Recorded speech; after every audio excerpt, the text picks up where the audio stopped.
Pemirsa, pertanian di Bali hingga saat ini menemui sejumlah kendala. Tak heran, pertumbuhan lapangan usaha pertanian sepanjang tahun 2023 tumbuh minus 0,59%.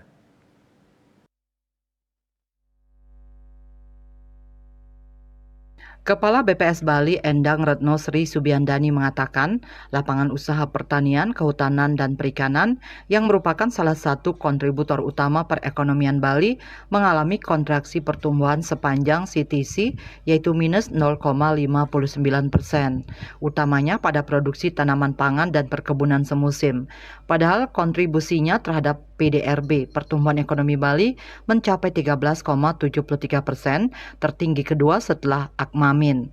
Seperti diketahui, sejak September 2023, komoditas tanaman pangan, yaitu beras, mengalami peningkatan dengan harga lebih tinggi dari HET, harga eceran tertinggi, yang ditetapkan pemerintah.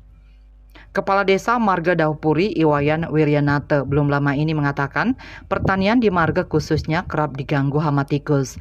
Selain hama dan penyakit tanaman, permasalahan sektor pertanian muncul dari aspek sosial ekonomi seperti penurunan subsidi pupuk, kelembagaan subak, serta kerusakan saluran irigasi.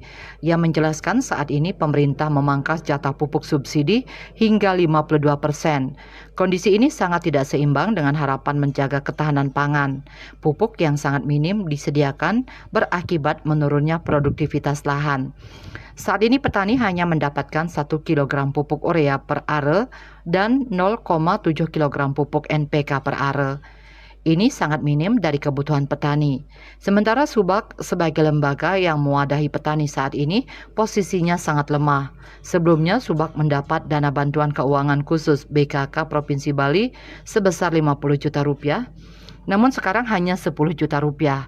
Masalah lain terkait distribusi air yang berubah yang sebelumnya dengan sistem tek-tek, namun saat ini bangunan temuku atau pembagian air dengan sistem tek-tek sudah dihapus. Kondisi ini menyebabkan kerusakan saluran irigasi, banyak saluran irigasi tergerus sehingga distribusi air irigasi tidak stabil. Dekan Fakultas Pertanian UNUD IGN Alit Susantawirya yang juga ahli penyakit tanaman tersebut menyatakan secara teknis untuk mengusir tikus petani dapat memanfaatkan burung hantu. Maka dari itu tahun 2023 EP UNUD melepas Tito Alba, burung hantu untuk membantu petani mengatasi hama tikus. Ia menegaskan burung hantu sangat efektif mengatasi hama tikus. Serangan hama tikus sudah menurun drastis sekarang, terbukti dampaknya kerusakan tanaman padi tidak separah hama tikus seperti beberapa tahun lalu. Guru Besar EP UNUD Profesor Iketut Swambe meyakini kendati Subak ada kecenderungan dilemahkan namun Subak akan tetap eksis. Perlu dilakukan rekayasa kelembagaan seperti membentuk koperasi tani menunjang kegiatan Subak.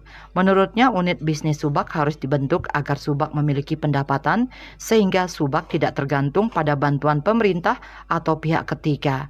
Citamaya Bali Pos melaporkan.